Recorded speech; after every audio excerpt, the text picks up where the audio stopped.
दोस्तों, कृषि कानून के अंतर्गत प्याज को अति आवश्यक खाद्य सामग्री की कैटेगरी से बाहर किया गया था। यानी कि जितनी भी कृषि उपज है उन सबको अति आवश्यक खाद्य सामग्री की जो कैटेगरी है उससे बाहर किया गया था। यानी कि कोई भी कितनी भी प्याज को या कृषि फसल को स्टोर कर सकता है। लेकिन पिछले 4-5 दिन पहले सरकार ने, यानी कि पिछले शुक्रवार को देर रात सरकार ने स्टॉक लिमिट लगाई थी प्याज के ऊपर कि छोटे व्यापारी यानी कि खुदरा व्यापारी 2 टन और बड़े व्यापारी यानी कि जो थोक व्यापारी है वो 25 टन प्याज को स्टोर कर सकते हैं, स्टॉक कर सकते हैं। उससे ज़्यादा अगर उन्होंने की तो उनके ऊपर कानूनी कार्रवाई की जाएगी। इसी के मद्देनज़र डरते हुए इन सभी व्यापारियों ने प्याज को निकालना शुरू किया था और प्याज की बम्पर आवक यहाँ पे मंडियों में देखने को मिली थी। हालांकि शुरू के 2-3 दिन हमें गिरावट जरूर देखने को मिली थी, लेकिन अब बाजार दोबारा संभलता हुआ प्याज का और लगभग सब मंडियों में अभी 1-2 दिन से हमें तेज़ी देखने को मिल रही है। तो ये स्टॉक लिमिट जो सरकार ने लगाई थी इसको दोबारा से हटा दिया है। क्यों हटाया है, किस लिए हटाया है, कितने दिन के लिए हटाया है, सारी बातें यहाँ पे इस वीडियो में डिस्कस करेंगे। कल ही यहाँ पे पीयूष गोयल जो हमारे रेल मंत्री जी हैं उनका ट्विटर पे एक ट्वीट आया है जिसको हम अभी आपको दिखाने वाले हैं। क्या उन्होंने ट्वीट किया है और क्या यहाँ पे जो राज्यों को एडवाइजरी भी जारी कर दी गई है कि स्टॉक लिमिट को हटा दिया गया है, किन किन व्यापारियों के लिए हटाया है और कब तक हटाया गया है, सारी बातें हम आपको बता देते हैं। तो चलिए फटाफट से वीडियो को शुरू करते हैं। तो दोस्तों, मैं आ गया हूँ ट्विटर के ऊपर जहाँ पे हम अभी हैं पीयूष गोयल जी की प्रोफाइल में। आप देख सकते हो यहाँ पे स्क्रीन के ऊपर। तो 9 घंटे पहले उन्होंने एक ट्वीट किया था, मैं आपको पढ़ के बता देता हूँ। पूरी डिटेल में चीज़ें आपको यहाँ पे इस वीडियो में बताई जाएगी। तो ट्वीट किया दोस्तों, उपभोक्ताओं को किफ़ायती दामों पर प्याज उपलब्ध कराने हेतु सरकार द्वारा स्टॉक लिमिट लगाई गई थी। थोक व खुदरा व्यापारियों या विक्रेताओं की आवश्यकताओं को देखते हुए अब स्टॉक लिमिट लागू किए जाने से पहले प्याज की मंडी में खरीद की तारीख से ग्रेडिंग व पैकिंग के लिए 3 दिन का समय दिया जाएगा। पूरी डिटेल में क्या है ये आप यहाँ पे पढ़ सकते हो। प्रेस विज्ञप्ति, किफ़ायती मूल्यों पर प्याज स्टॉक सीमा लागू करने से पहले मंडी में खरीद की तारीख से ग्रेडिंग, पैकिंग आदि के लिए 3 दिनों का समय दिया जाएगा। यहाँ पे आप पढ़ सकते हो दोस्तों, जनता को किफ़ायती मूल्यों पर प्याज उपलब्ध कराने हेतु केंद्र सरकार ने अधिसूचना संख्या 3776 ए के तहत प्याज के लिए सभी राज्यों एवं केंद्र शासित प्रदेशों के व्यापारियों पर दिनांक 31 दिसंबर 2020 तक की अवधि के लिए स्टॉक सीमाएं लगाई गई थी। ये थोक विक्रेता पर 25 मीट्रिक टन और खुदरा विक्रेता पर 2 मीट्रिक टन थी।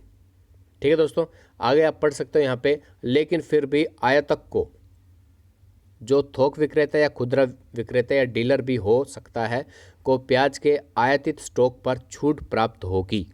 तो यहाँ पे स्क्रीन के ऊपर आप देख सकते हो दोस्तों, जो सरकार यहाँ पे आयात कर रही है प्याज का, उस प्याज को स्टॉक करने की कोई लिमिट नहीं है। यानी कि आयातित प्याज स्टॉक लिमिट की सीमा से बाहर है। 2 टन और 25 टन की जो स्टॉक लिमिट की सीमा है आयातित प्याज के ऊपर नहीं लगेगी।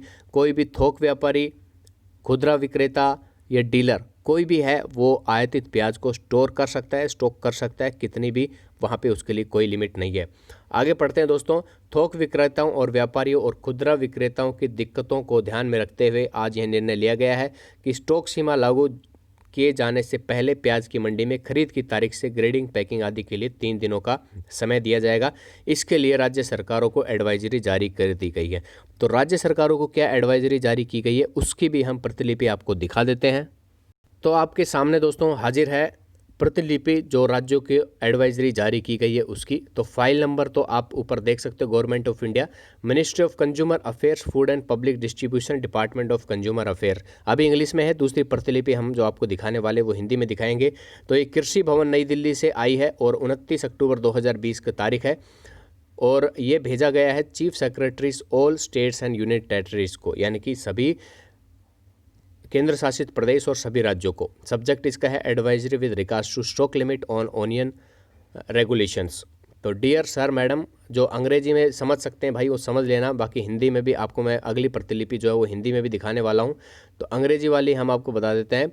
Dear sir madam, I am directed to refer to centre order number 3776 E dated 23/10/2020 regarding imposition of stock limit on onion, and to state that it has been decided by the competent authority that 3 days time for grading, packing etc for the date of purchase of onion in the mandi may be given before the stock limit are applied.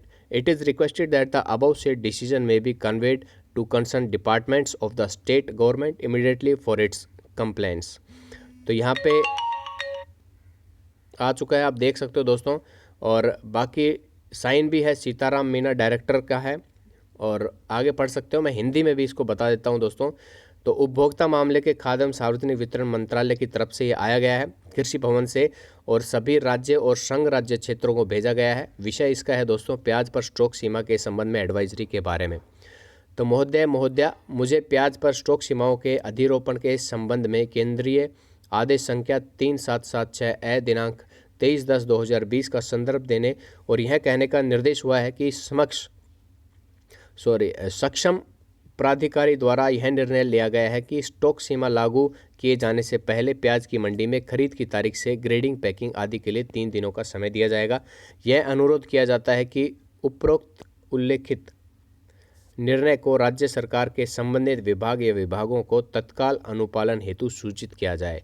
तो महोदय सीताराम मीना जी हैं निदेशक, दूरभाष number उनका लिखा हुआ है, और ये सभी राज्यों को और केंद्र शासित प्रदेशों को भेजी गई प्रतिलिपि मैं आपको दिखा रहा हूँ।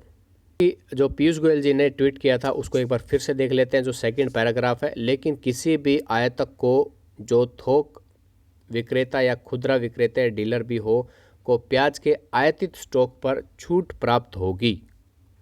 किसी भी आयातक को आयातित प्याज के स्टॉक पर छूट प्राप्त होगी। तो ये चीज़ दोस्तों यहाँ पे समझने वाली है कि सरकार ने अभी थोड़ा ध्यान दिया है उन व्यापारियों के ऊपर जो इस झंझट में फंस चुके थे 2 और 25 टन के ऊपर, और अब उनको छूट मिल चुकी है आयातित प्याज जो भारत में आने वाला है उसके ऊपर कितनी भी स्टॉक आप कर सकते हो। तो ये था दोस्तों। बाकी अगर कोई भी इसके रिगार्डिंग कोई भी इन्फॉर्मेशन यानी कि जानकारी आती है तो आपको इस चैनल के माध्यम से बता दिया जाएगा। और आज इंदौर मंडी, शाजापुर मंडी बंद है। आपको पता है कि आज ईद का त्यौहार है, तो इस उपलक्ष्य में मंडियां बंद की गई है। तो अपनी उपज को आप मंडियों में ना लेके जाएं, अन्यथा आपको असुविधा का सामना करना पड़ सकता है। काफ़ी मंडियां कल भी बंद है और परसों भी संडे की वजह से यहाँ पे रविवार का अवकाश की वजह से मंडियां बंद रहेगी। तो लगातार यहाँ पे 3 दिन के अवकाश के बाद में सोमवार को जब मंडियाँ खुलेगी तो इतना ज़रूर मैं आपको विश्वास दिलाता हूँ मंडियों में तेज़ी ज़रूर आएगी। जो यहाँ पे आयातित प्याज की स्टॉक लिमिट को सरकार ने बाहर कर दिया है, यानी कि कितना भी कोई स्टॉक कर सकता है, तो इसकी वजह से यहाँ पे आवकों में थोड़ी गिरावट देखने को मिलेगी और भाव में आपको इजाफा देखने को मिलेगा। तो ये थी खबर दोस्तों जो मैं आपको स्टॉक लिमिट के रिगार्डिंग बताना चाहता था प्याज के ऊपर। सरकार ने कृषि कानून को तो साइड में रख के स्टॉक लिमिट लगा दी थी, लेकिन अब उस स्टॉक लिमिट को हटा दिया है आयातित प्याज के संदर्भ में। तो ये था दोस्तों वीडियो में। अगर थोड़ा भी जानकारी अच्छी लगी है तो वीडियो को लाइक ज़रूर कर देना, चैनल को सब्सक्राइब भी कर देना, और मिलते हैं एक नए वीडियो में दोस्तों। तब तक के लिए जय हिंद, जय भारत, वंदे मातरम, जय जवान, जय किसान।